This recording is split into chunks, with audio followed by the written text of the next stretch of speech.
Hi hello ನಮಸ್ಕಾರ, ನಾನು ನಿಮ್ಮ ವಿಷ್ಣು. ಇದು ನಿಮ್ಮ ವಿಷ್ಣು ಪುರಾಣ. ಇವತ್ತು ನಾನು ನಿಮಗೊಂದು ಚಿಕ್ಕ ಕತೆ ಹೇಳ್ತೀನಿ. ಅದಕ್ಕಿಂತ ಮುಂಚೆ ನಮ್ಮ ಚಾನಲ್ನ ಸಬ್ಸ್ಕ್ರೈಬ್ ಆಗಿಲ್ಲ ಅಂತಂದರೆ ದಯವಿಟ್ಟು ಸಬ್ಸ್ಕ್ರೈಬ್ ಆಗಿ, ಹಾಗೆಯೇ ಸಪೋರ್ಟ್ ಮಾಡಿ.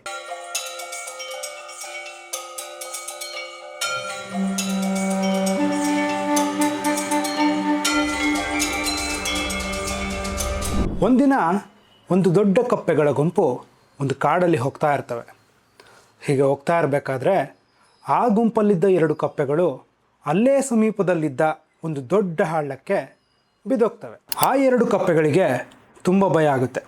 ಹಾಗೆಯೇ ಆ ಗುಂಡಿ ತುಂಬ ಆಳವಾಗಿರುತ್ತೆ. ಮೇಲೆ ಇದ್ದ ಮಿಕ್ಕ ಕಪ್ಪೆಗಳು ಗುಂಡಿ ಆಳವನ್ನು ನೋಡಿ ಆ 2 ಕಪ್ಪೆಗಳ ಕಡೆಗೆ ನೋಡ್ತಾ, ನೀವು ಬದುಕೋದು ಅಸಾಧ್ಯ, ನಿಮ್ಮ ಸಾವು ಪಕ್ಕ, ನೀವು ಪ್ರಯತ್ನ ಪಡೋಕ್ಕೆ ಹೋಗಬೇಡಿ ಅಂತ ಕೂಗೋಕ್ಕೆ ಶುರು ಮಾಡ್ತವೆ.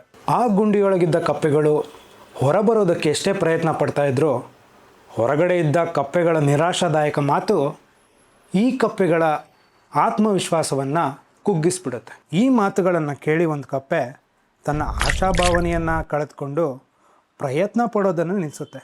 ಹಾಗೆಯೇ ಅಳುತ್ತಾ ಸುಮ್ಮನೆ ಇದ್ಬಿಡುತ್ತೆ. ಕೊನೆಗೆ ಈ ಭಯದಲ್ಲೇ ಆ ಕಪ್ಪೆ ಗುಂಡಿಯೊಳಗಡೆ ಸತ್ತೋಗ್ಬಿಡುತ್ತೆ.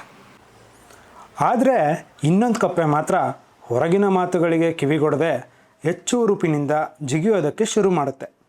ಹೊರಗಡೆ ಇದ್ದ ಕಪ್ಪೆಗಳು, ಮತ್ತೆ ನಿನಗೆ ಆಗೋದಿಲ್ಲ, ಬಿಟ್ಬಿಡು, ಇನ್ನೊಂದು ಕಪ್ಪೆ ರೀತಿಯಲ್ಲೇ ನಿನ್ನ ಪ್ರಾಣನೂ ಕಳ್ಕೊಬಿಡ್ತೀಯ ಅಂತ ಎಷ್ಟೇ ಜೋರಾಗಿ ಕೂಗ್ತಾ ಇದ್ದರೂ ಈ ಕಪ್ಪೆ ಪ್ರತಿ ಬಾರಿ ಜಿಗಿದಾಗಲೂ ಹಿಂದಿಗಿಂತಲೂ ಹೆಚ್ಚು ಪ್ರಯತ್ನ ಹಾಕುತ್ತೆ.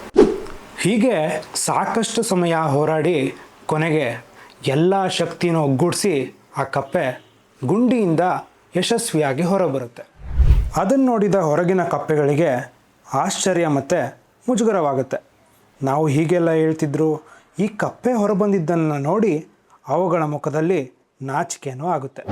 ಆಗ ಹೊರಬಂದ ಕಪ್ಪೆ ಆತ್ಮವಿಶ್ವಾಸದಿಂದ ಕಪ್ಪೆಗಳ ಕಡೆಗೆ ತಿರುಗಿ ಹೇಳುತ್ತೆ, ನಾನು ನಿಮಗೆಲ್ಲ ಹೇಳಬೇಕು ಅಂತ ಅಂದ್ಕೊಂಡಿದ್ದೆ, ನನಗೆ ಕಿವಿ ಕೇಳಿಸಲ್ಲ.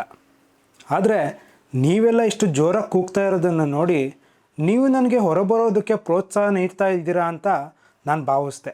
ಆ ಪ್ರೋತ್ಸಾಹದ ಮಾತುಗಳೇ ನನಗೆ ಹೊರಬರೋದಕ್ಕೆ ಸ್ಫೂರ್ತಿ ಕೊಡ್ತು ಅಂತ ಆ ಕಪ್ಪೆ ಹೇಳುತ್ತೆ. ಈ ಚಿಕ್ಕ ಕಥೆಯ ಅರ್ಥ ಏನಪ್ಪ ಅಂತಂದರೆ, ನಮ್ಮ ಜೀವನದಲ್ಲೂ ಹೀಗೆ ನಮ್ಮನ್ನು ನಿಂದಿಸೋರು, ಸಂದೇಹ ಪಡೋರು, ಗೇಲಿ ಮಾಡೋರು, ನಿರುತ್ಸಾಹಗೊಳಿಸೋರು ಇದ್ದೇ ಇರ್ತಾರೆ.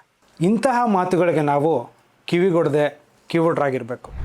ನೀವು ಯಾವಾಗಲೂ ನಿಮ್ಮ ಮನಸ್ಸಿನ ಮಾತನ್ನೇ ಕೇಳಿ, ಹಾಗೆಯೇ ನಿಮ್ಮ ಗುರಿ ಮೇಲೆ ಗಮನ ಇಟ್ಟು ಹೋರಾಡ್ತಾನೆ ಇರಿ.